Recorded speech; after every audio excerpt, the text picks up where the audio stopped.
Now, as most of you likely know by now, the certified tosspot Sadiq Khan found himself in hot water the other day relating to some promotional material put out by his office that showed this picture of a nice white family with the caption, "This don't represent real Londoners." Essentially, the anti-white racism is about as blatant as you like and actually makes me laugh because anyone would think they got an irrational fear of white people or something.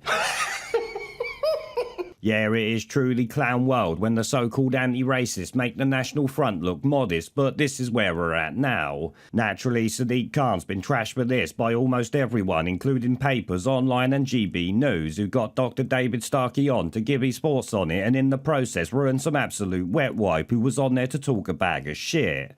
I think it's absolutely racist. And I think what we need to understand is that anti-racism is racist. That the way in which Black Lives Matter presents itself is directly hostile to whites. Can I quote my former colleague at Cambridge, the college on the other side of the road, Professor Gopal? She says, white lives don't matter as white lives. We've introduced another concept. We've introduced the hereditary guilt of whites. Oh, gosh, yeah. In other words, if you are white, you have this thing called white privilege. You carry... this is what Hitler did to the Jews. You introduce a concept of hereditary racial guilt. And in fact, as far as I can see, the sort of anti-racism that's purveyed by Sadiq Khan is simply apartheid in reverse. It's the world of Animal Farm, 4 legs good, 2 legs bad, white bad, black good. Okay. Well, I've got to say, Dr. David Starkey is spot on here. Even if I've called out stupid shit he said before, I still have to make him 100% right in what he said. We're in a fucked up mix of Animal Farm and 1984 at this point, and people like Sadiq Khan are part of the reason why we're there. He also talks about idiots suffering white guilt that stems from all this anti-white bullshit, which is obviously true, even if guys like me sit here proud of being white and suffering not one fucking tiny bit of white guilt, and I literally never will. Shit rule Britannia is what I say when they moan about colonial Britain, which I guess is why no one does it to me. I'm not fucking interested. This, I'm sure, is the same for you, but next let's hear from the Ponce. They got on to defend Sadiq Khan. Well, that's what he seems to be doing anyway. Nigel, I'll bring you in on this now. Would it be unfair to say all of that about Sadiq Khan? This could have just been an administrative error by, someone on work experience, and actually it doesn't reflect his views. Bollocks. Absolutely right. I mean, that's the situation here. Sadiq Khan didn't put that caption up, that it was added by somebody else. Now, we don't know whether the wording was simply clumsy, whether it was deliberately racist. I mean, it might have been. But, I mean, quite clearly that a white family, even one in this picture that looks as if they've just walked out of a holiday brochure. Yeah. They do... You mean unlike the hell of Sadiq Khan's London? They do represent real Londoners. But the other point is, and maybe this is what was trying to be added to it, as I say, that could be just clumsiness. The other point is, it doesn't make them representative of London as it is at the moment. London's a melting pot. There are a load of... Yeah, but how do you articulate...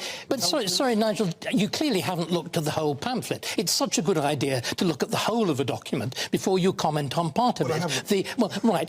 Remember the last image there that shows a smiling, beaming Sadiq Khan, completely representative, and there is not a single white face. I noticed that. There is not a... I'm sorry. Now, okay. But can we just follow this through?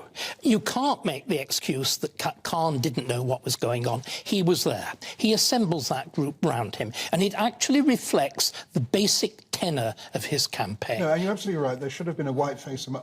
Well, that's Nigel Nelson there, sitting trying to make every excuse he could for this, when we all know it's the culture Khan has created around him, so no mistakes were made outside of him getting caught for it. This Dr. David Starkey knows and absolutely wrecks the prow on when he tells the world this guy didn't even read the bloody pamphlet, the one they're actually talking about here. You clearly haven't looked at the whole pamphlet. It's such a good idea to look at the whole of a document before you comment on part of it. Yeah, that's how you take down the bullshit, because you know he didn't read it, and so did Dr. David Starkey, so obviously he's talking bollocks. He then goes on, though, to shit all over any chance of it not being anti-white racism when he talks about this picture that literally shows the type of diversity these scumbags want. Starkey rightly points out that Sadiq Khan's picture is not representative of London's population, as London currently has 50% white people in it. That should have half of these faces white, but you know, with Sadiq Khan being involved, you got no chance of that. Well, you're not wrong.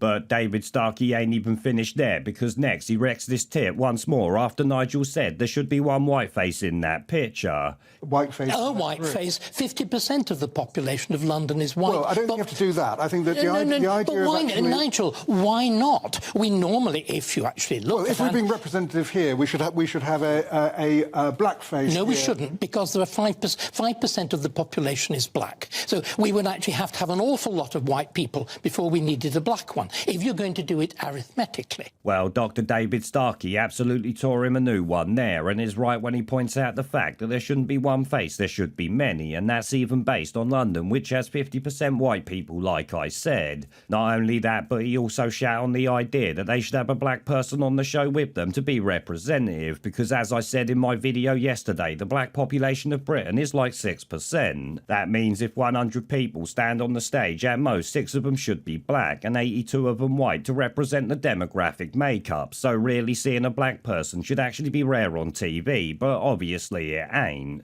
Your powers of observation continue to serve you well. This is where journalists actually get it wrong and can be wrecked every single time, because they think everywhere's like London, when the reality so far from that is beyond the bloody joke. But that London bubble mindset does give us great moments like him getting wrecked here, so I guess there is a silver lining to every cloud, as they say.